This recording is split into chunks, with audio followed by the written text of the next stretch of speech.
नमस्कार मित्रों, मैं एसवी भारद्वाज आपका फिर से अभिनंदन करता हूं। अप्रैल का महीना शुरू होने को है दोस्तों। इतिहास लिखने का समय आ गया वृश्चिक राशि, वृश्चिक लग्न के लोगों के लिए। अप्रैल का महीना बहुत खास रहने वाला है। यूँ तो मई जून के महीने भी आपके लिए बहुत बेहतर रहेंगे। बात करेंगे इस महीने कौन से ग्रह आपके लिए हितकर होंगे, हितैषी होंगे, और कौन से ग्रह आपको सतर्क करने को कहते हैं।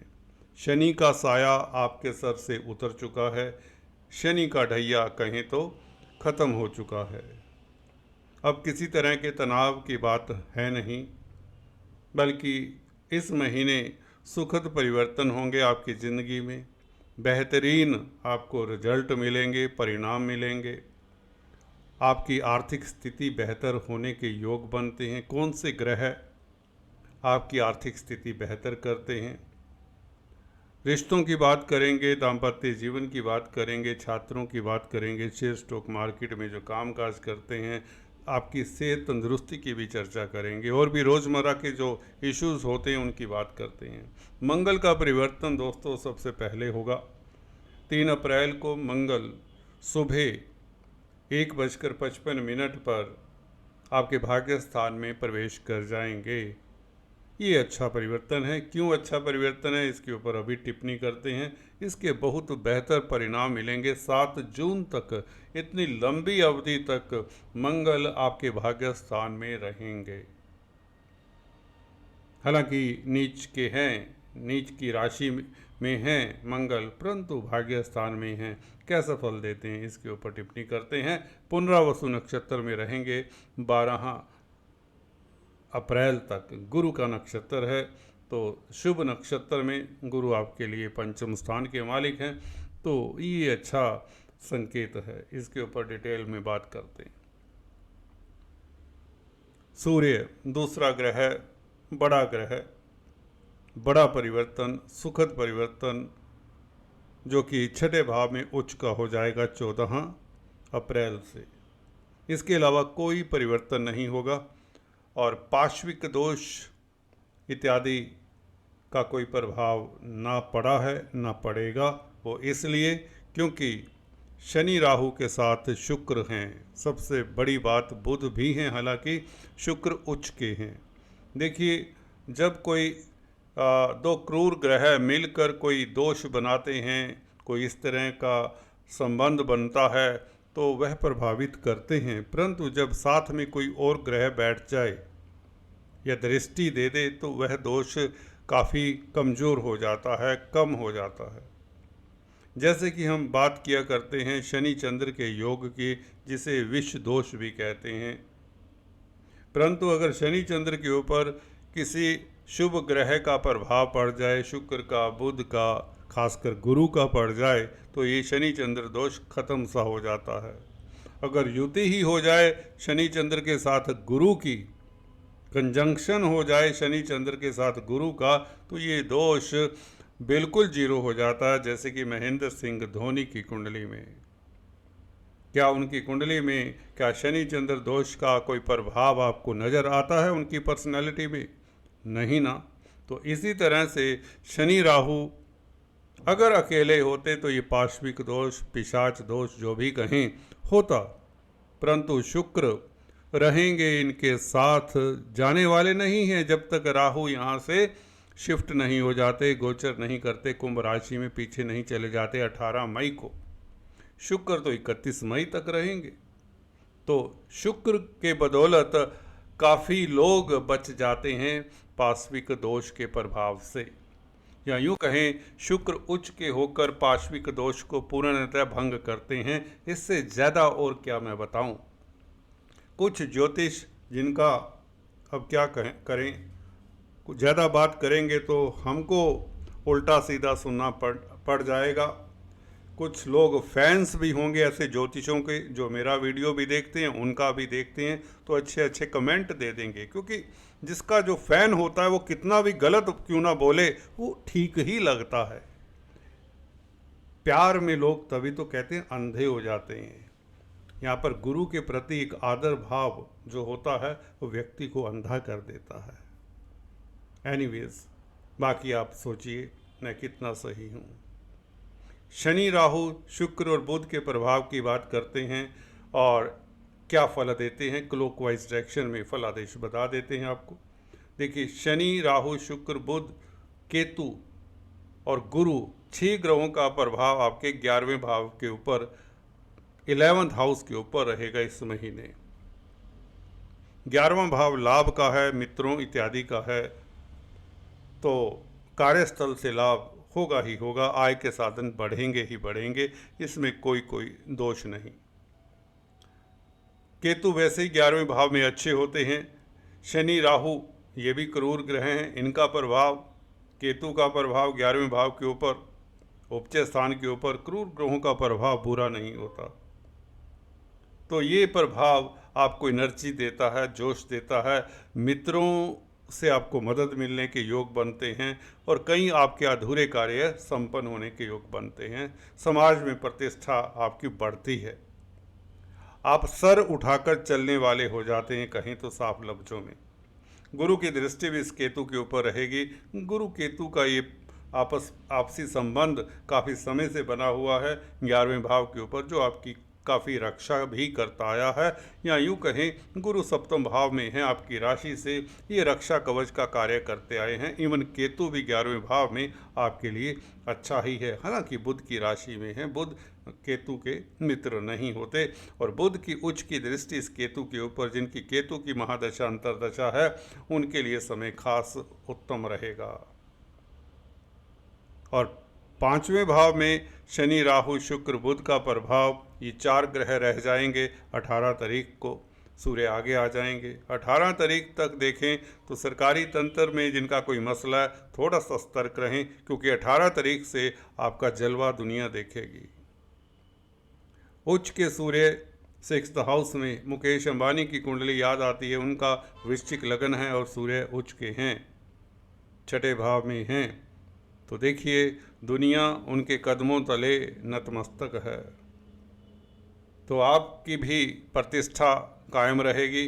और आपके 10th लॉर्ड भी हैं सूर्य, 10वें भाव का मालिक सूर्य 6ठे भाव में, अपनी राशि से 9वें भाव में, तो निश्चित तौर से सर्विस रिलेटेड मैटर्स को लेकर आप भाग्यशाली रहेंगे।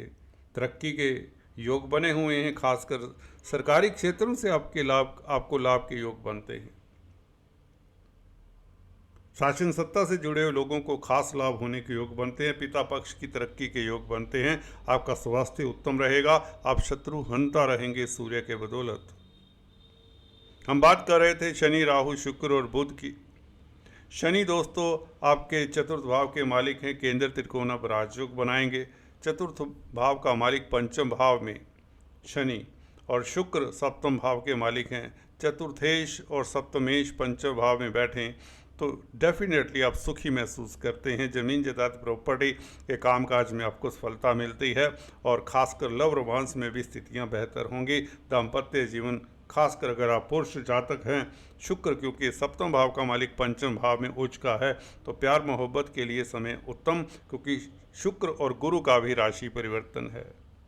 ये परिवर्तन योग कमाल करता है आपके लिए, क्योंकि बना केंद्र त्रिकोण के मालिकों के साथ बना है, जहाँ पर गुरु त्रिकोण के मालिक हैं, शुक्र केंद्र के मालिक हैं। तो ये केंद्र त्रिकोण राजयोग भी है, परिवर्तन योग भी है। तो शुक्र और गुरु के कारण भी आपको कई तरह की सफलताएं मिलती हैं भाग्य के कारण। वैसे भी भाग्य स्थान में मंगल का बैठना, जी हाँ दोस्तों, मंगल हालांकि नीचगत राशि के हैं, परंतु 18 तारीख से जैसे ही सन उच्च के होते हैं, मंगल की राशि में उच्च के हो रहे हैं सूर्य, तो मंगल को बल मिलेगा। कहीं ना कहीं आपको विदेशों में सफलता मिलती है, मल्टीनेशनल कंपनीज में सफलता मिलती है, मल्टीनेशनल कंपनीज में काम करने के आपको अच्छे मौके मिलते हैं। मंगल का प्रभाव 3य भाव के ऊपर, छोटी बड़ी यात्राओं से लाभ होगा, आप पराक्रमी रहेंगे, हिम्मती रहेंगे, पुरुषार्थी रहेंगे। अपने साहस से, अपने शौर्य से, अपनी बहादुरी से आप काफ़ी कुछ हासिल करने जा रहे हैं। अब आप रुकने वाले नहीं, आप में एक एनर्जी का संचार करने वाले हैं मंगल। जी हाँ दोस्तों, भाग्य स्थान में बैठा हुआ मंगल वैसे ही आपको भाग्यशाली बनाता है। दैवी कृपा आपके ऊपर रहेगी, ये बात तो निश्चित है। बिकॉज जब भी राशिपति भाग्य स्थान में हो तो आप भाग्यशाली हो जाते हैं।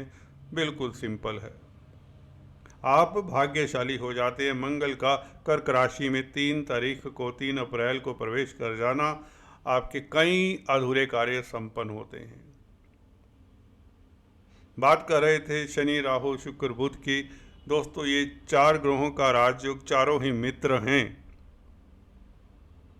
पंचम भाव में है तो पंचम भाव में इतनी सारी प्लैनेटरी एनर्जी हो तो पंचम भाव के भी सुखद फल मिलेंगे। संतान की ओर से कोई सुखद समाचार मिल जाए, शेयर स्टॉक मार्केट से आपको अभूतपूर्व सफलता मिलने के योग भी बनाता है, खासकर 18 तारीख से जब सूर्य आगे चले जाते हैं। अगर हायर स्टडीज करना चाहते हैं तो 18 तारीख से और भी उत्तम समय रहेगा। बुध व्यापार के कारक हैं, 11वें भाव के मालिक हैं, 11वें भाव को देख रहे हैं तो व्यापार में वृद्धि के संकेत। ढैये के प्रभाव के समाप्त होते ही दोस्तों आपका व्यापार ठीक ठाक चलेगा। मन के ऊपर जो बड़ा बोझ था, क्योंकि मन स्थान के ऊपर शनि थे, शनि 29 मार्च से जैसे ही यहाँ पर आए हैं तो मन स्थान को छोड़कर आए हैं। यहाँ पर ये चंद्रमा का भाव होता है काल पुरुष की कुंडली में, क्योंकि यहाँ पर कर्क राशि आती है तो इस भाव से शनि का निकलना आपके सर से इतना बड़ा बोझ जैसे उतर जाता है। अब तनाव नहीं रहेगा, और बल्कि चतुर्थ भाव प्रतिष्ठा का भी है, पब्लिक का भी है, तो पब्लिक में आपका प्रतिष्ठा बढ़ेगा। पब्लिक डीलिंग करने वालों के लिए समय खास उत्तम रहेगा, एक कॉन्फिडेंस का इजाफा होगा। आप तंदुरुस्त रहेंगे सूर्य के कारण, मंगल के कारण और गुरु के कारण। खासकर गुरु दोस्तों शुक्र के साथ राशि परिवर्तन किए हुए हैं तो गुरु आपकी आर्थिक स्थिति को मजबूत करते हैं। पार्टनरशिप से लाभ होता है, पार्टनरशिप में एंटर करना चाहते हैं तो ये समय अब बहुत उत्तम है। ढैया समाप्त होने के पश्चात आपको किसी तरह की कोई धोखाधड़ी में फंसा नहीं सकता। आपका दाम्पत्य जीवन बहुत बेहतर रहेगा आने वाले महीनों में। जब तक शनि मार्गी हैं किसी तरह की कोई दिक्कत नहीं, और काफ़ी महीने अभी मार्गी रहेंगे तो बहुत बेहतर स्थिति में है गुरु। मैं अक्सर बताता आया हूँ, राशि से गुरु जब भी द्वितीय भाव, पंचम भाव, सप्तम, नवम और एकादश भाव में गोचर करते हैं तो गुरु जैसा श्रेष्ठ प्लैनेट होता नहीं। सप्तम भाव में बैठकर गुरु आपकी फाइनेंस की स्थिति बेहतर करते हैं, आपको दार्शनिक बनाते हैं, आपको हम्बल बनाते हैं, उच्च कोटि के वक्ता प्रवक्ता बनते हैं, क्योंकि स्पीच के भी मालिक हैं। दूसरा भाव स्पीच का भी होता है। पारिवारिक सुख मिलते हैं। जी हाँ दोस्तों, आपको पारिवारिक सुख मिलता है, आप क्वालिटी टाइम अपने परिवार के साथ बिता सकते हैं। 11वें भाव के ऊपर गुरु की दृष्टि, केतु के ऊपर, और सभी इन चारों ग्रहों का प्रभाव, 6 ग्रहों का प्रभाव, निश्चित तौर से धन की बरसात वाली स्थिति होती है। हल्का सा एफर्ट करें, खासकर शासन सत्ता से जुड़े हुए लोगों को, राजनीति में जुड़े हुए लोगों को खास लाभ होगा। सूर्य आपको अदम्य साहस देते हैं, आत्मिक बल देते हैं, और आपका जो स्वास्थ्य है उत्तम होता है। मंगल के कारण विदेशों से लाभ होगा। एक्सपोर्ट इंपोर्ट का कार्य करने वालों के लिए स्थितियां लाजवाब रहेंगी। नीच भंग की स्थिति में मंगल 18 अप्रैल से आ जाते हैं। जैसे ही सूर्य उच्च के होते हैं तो निश्चित तौर से आपकी प्रतिष्ठा भी बढ़ती है, मान सम्मान बढ़ता है।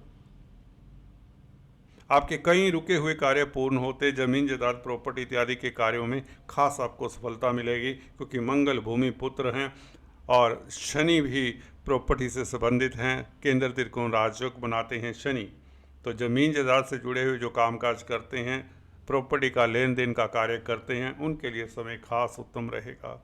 जिनकी राहु की दशा अंतरदशा है उनके लिए भी समय खास उत्तम हो जाएगा। सूर्य के आगे जाने के पश्चात राहु निश्चित तौर से शनि शुक्र बुध का फल देंगे, जो कि तीनों मित्र हैं, तो पंचम भाव के भी आपको सुखद फल मिलेंगे। आपके पूर्व पुण्य इस अवधि में साथ दिया करते हैं। तो कुल मिलाकर आपके लिए उत्तम समय की शुरुआत होती है अप्रैल से, ढैया समाप्त होता है। आपको इस महीने अभी किसी उपाय की ज़रूरत नहीं है। आज इतना ही, फिर से मिलेंगे, तब तक के लिए stay tune. Thanks for watching this video. God bless.